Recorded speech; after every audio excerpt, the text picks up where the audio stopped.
Now, Donald Trump Jr. is reported to have met with an emissary of two Gulf state crown princes, offering help during his father's election campaign.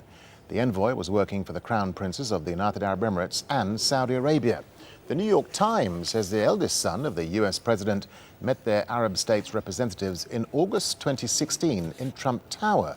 It's unclear if any foreign government help actually materialized, but it's illegal in the US for foreign governments or individuals to be involved in American elections. A lawyer for Trump Jr. confirmed the meeting did take place, but said nothing came of it. Well, let's talk to Imad Harb. He's the Director of Research with the Arab Center in Washington, D.C. Joins us on Skype from Burke, Virginia. Imad Harb, Donald Trump Jr.'s lawyer has confirmed this meeting did happen. So what exactly was the UAE and Saudi Arabia trying to achieve by reaching out to Donald Trump Sr. in this way? Well, thanks for having me tonight.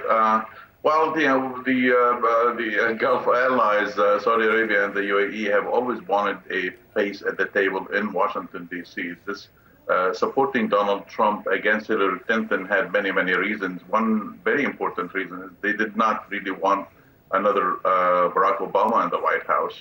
Hillary Clinton would have had basically the same kind of orientation in her foreign policy towards Iran, towards the Muslim Brotherhood. And they just did not like a repeat of that. They wanted the United States to really stand with them against Iran, to stand up to Iran and Iran's activities in the Middle East.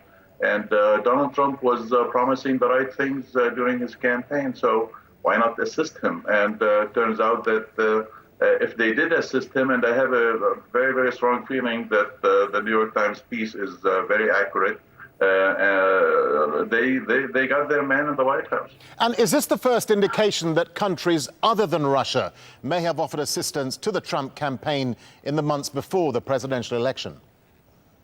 I'm really not privy to any more information other than the Russia piece.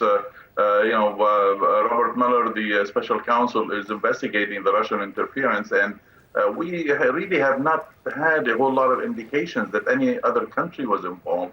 But it's not strange that specifically Saudi Arabia and the UAE would be involved in this.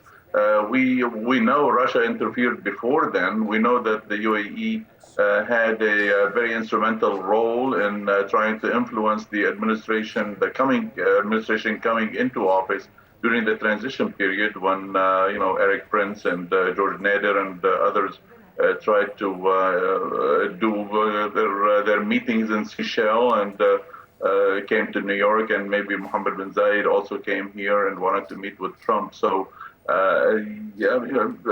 so far nobody learned anything outside of Russia, but apparently there are, and come to think of it, who knows, there might be some others as well. But surely people on the Trump campaign team would have known it's illegal to accept help or funding from a foreign government. Yeah, well, thank you very much for being so charitable to them. I really would not be too enthusiastic. I wouldn't give them so much credit as to how much they knew. Really, these were really political novices. They did not know. They just had hubris, and they went for it. And Donald Trump was their big guy. And I don't think that they knew. And even if they knew, I think they'll just simply get away with it, and nobody would find out. We know now, all those things that transpired during the campaign and after the campaign, and even now while Trump is in office, there have been a lot of illegal activities that nobody thought anybody would do them, and they did them, and everybody is investigating, whether it's New York or whether it is Robert Mueller.